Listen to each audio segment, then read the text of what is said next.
besoin de toi, maître. Heureuse est la mère qui t'a porté et allaitée. Heureux plutôt ceux qui écoutent la parole de Dieu et qui l'observent.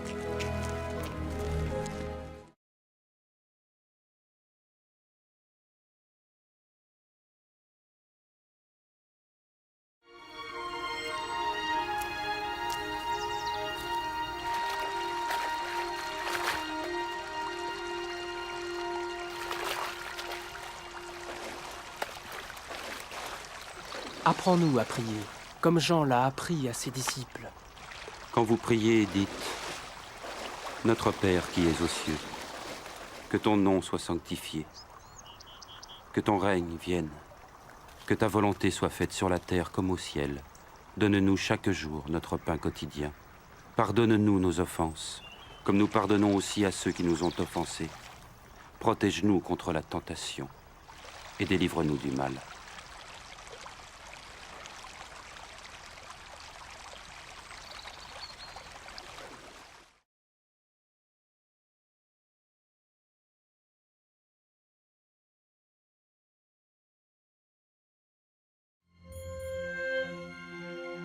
Dans les Saintes Écritures, Dieu déclare que le Messie viendrait pour être le sauveur du monde.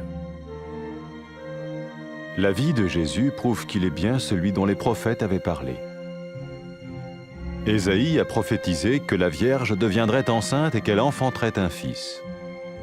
Des siècles plus tard, la naissance de Jésus accomplissait cette prophétie.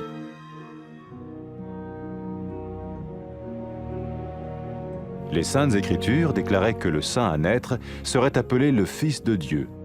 Cela signifiait que Jésus serait le Fils de Dieu au sens spirituel et non au sens physique. Nous le voyons par sa manière de vivre. Il a guéri des malades, il a pardonné leurs péchés, les a ramenés à Dieu et leur a promis une place dans le royaume éternel de Dieu. Il s'est offert lui-même en sacrifice pour le péché à leur place. Puis il est revenu à la vie, victorieux sur la mort selon le plan de Dieu. Jésus a dit « Personne ne me prend la vie, mais je la donne de ma propre volonté. » La vie de Jésus n'a pas seulement accompli les écrits des prophètes, mais elle a aussi confirmé la vérité de la sainte parole de Dieu. Les prophètes avaient écrit « Ta parole, ô mon Dieu, est parfaite, elle dure à toujours. » Jésus lui-même a dit « Le ciel et la terre disparaîtront, tandis que mes paroles ne disparaîtront jamais. » Jésus est venu pour nous donner la vie dans toute sa plénitude. Et quand l'homme a désobéi à Dieu dans le jardin d'Éden, il a choisi sa propre voie et ses actions l'ont séparé du Créateur.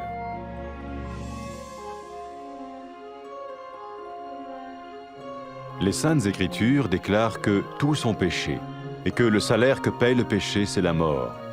Il s'agit de la mort spirituelle, éternelle séparation d'avec Dieu. Mais tout comme Dieu a donné un bélier pour qu'il meure à la place du fils d'Abraham, ainsi il a envoyé Jésus, le Messie, mourir à notre place. Sa vie, sa mort et sa résurrection restaurent la relation entre Dieu et tous ceux qui mettent leur confiance en lui.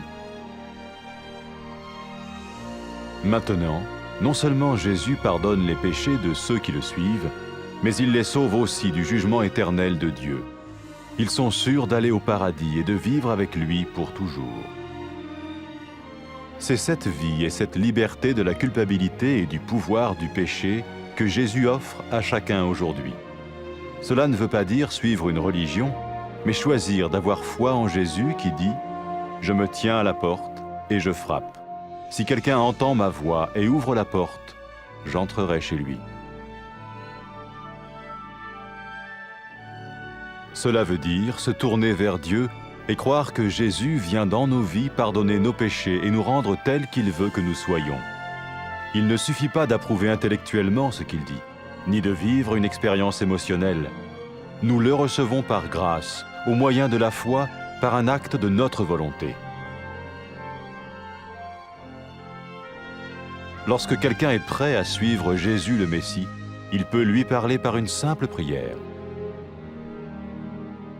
Peut-être êtes-vous prêt maintenant à ouvrir votre vie à Dieu.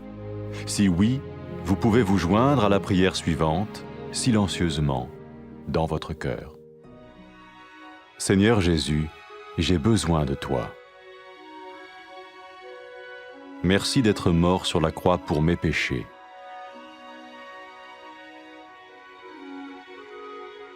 Je confesse mes péchés et je m'en repens.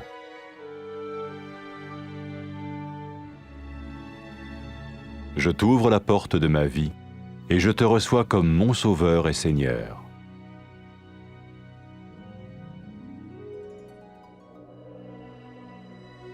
Merci de me pardonner mes péchés et de me donner la vie éternelle.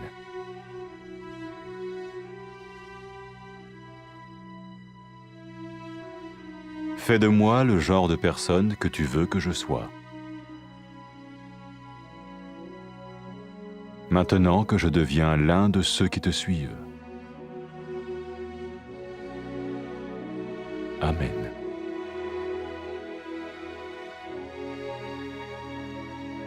Jésus a dit à propos de ses disciples, « Mes brebis écoutent ma voix, je les connais et elles me suivent. » Pour expérimenter la vie en abondance promise par Jésus, ceux qui le suivent parlent à Dieu chaque jour dans la prière et lisent ou écoutent sa parole. Ils parlent de lui à d'autres personnes et rencontrent régulièrement ceux qui l'aiment et le suivent. N'oubliez pas sa merveilleuse promesse. Tout pouvoir m'a été donné dans le ciel et sur la terre. Et sachez-le, je vais être avec vous tous les jours, jusqu'à la fin du monde.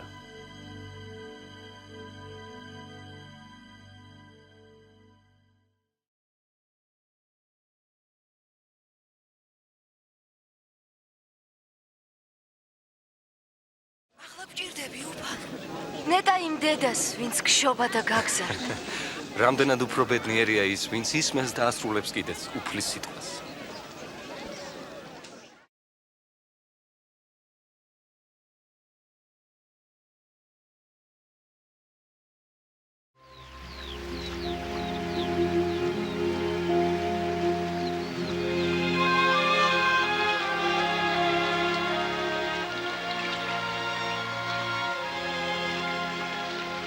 მასწავლე ლოცვა, როგორც იოანე ასწავლიდა თავის მოწაფეებს. ლოცვისას ასეც თქვით. მამაო ჩვენო, რომელიც ხარ ცათაშინა. წმინდა იყოს სახელი შენ. მოვიდეს სუფევა შენ. იყოს ნება შენი როგორც ცაში, ისე ქვეყანაზედაც. პური ჩვენი არსობისა მოგვეც ჩვენ დღეს და მოგვიტევე ჩვენ ვალი ჩვენი, როგორც ჩვენ მიუტევებთ ჩვენს მოვალედ. და ნუ შეგვიყვან ჩვენ განსაცდელში. არამედ გვიხსენ ბოროტისაგან.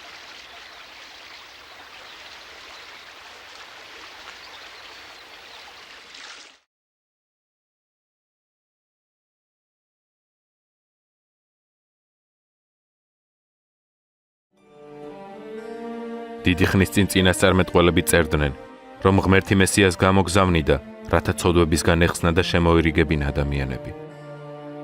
იესოს ცხოვრება გვიჩვენებს, რომ ის ნამდვილად მესია იყო.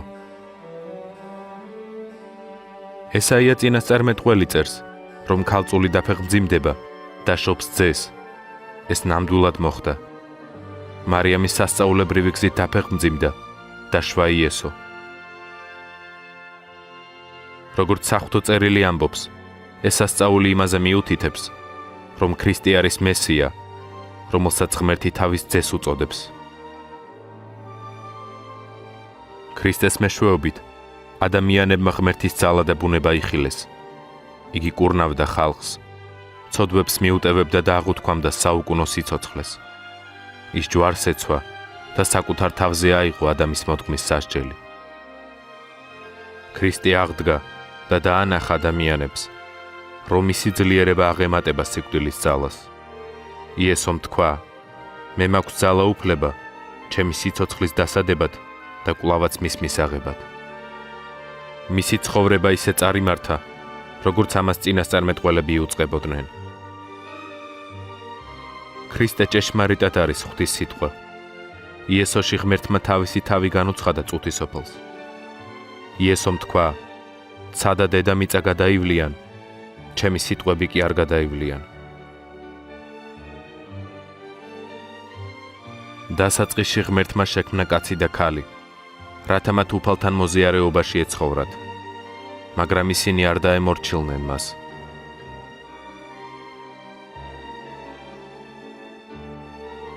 საღმრთო წერილი ამბობს, რომ ყველამ შესწოდა, ხოლო ცოდვის საზღაური სიკვდილია. ცოდვილებს ვერ ძალუძთ ღმერთთან მოზიარეობაში ყოფნა. ღმერთმა ვერ ძიმისცა აბრაამს, რათა თავისი ძის ნაცვლად შეეწირა. ხოლო აბრაამის მოდგმას კი ქრისტე მოუვლინა სანაცვლო მსხვერპლად.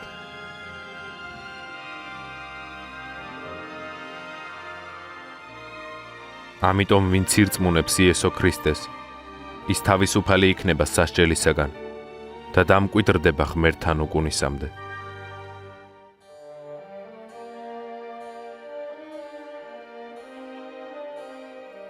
მკვდრეთი დაღდგომის შემდეგ იესომ უთხრა თავის მოწაფეებს: ჩემი სახელით ნაქადაგები უნდა იყოს მონანიება ცოდვათა მისატევებლად ყველა ხალხში. იესომაც სული წმიდას დაპირდა, რომელიც ჭეშმარიტებაში შეუძღვებოდა ადამიანებს.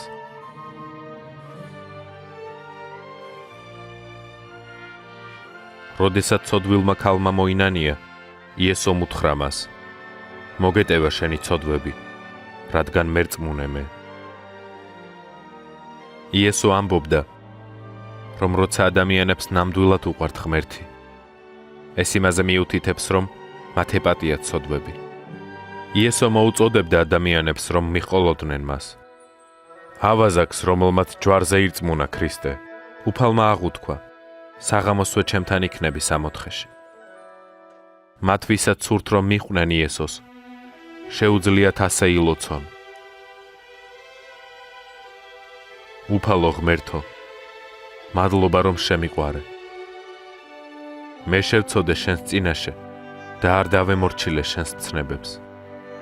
გმადლობ რომ გამოგზავნე შენი ძე იესო, რომელიც მოკვდა და აღდგა ჩემ გამო. გმადლობ რომ ის ჩემ გამო ეტანჯა და იტვირთა სასჯელი ჩემი ცოდვისა. მე მინდა რომ მივიღო იგი, როგორც პირადი მხსნელი. მადლობელი ვარ, რომ მომიტევე ცოდვები და გამიხსენით სათასასუფევლისაკენ მიმავალი გზა. გთხოვ მიწყალობო შენი წმიდა სული, რათა მომანიჭოს ძალა, მიყვარდე მთელი გულით და ვიცხოვრო ისეთი ცხოვრებით, რომელიც განგადიდებს შენ. ამინ.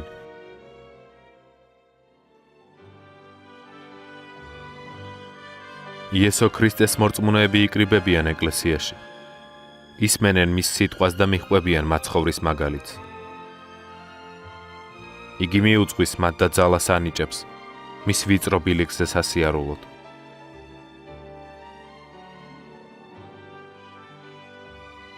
და ქრისტიანებს ახსოვთ მისი დანაბარები. ღმერთმა მომცა მთელი ძალაუფლება ცაში და მიწაზე. და მე თქვენთანა ვარ, წუთი სოფლის აღსასრულამდე.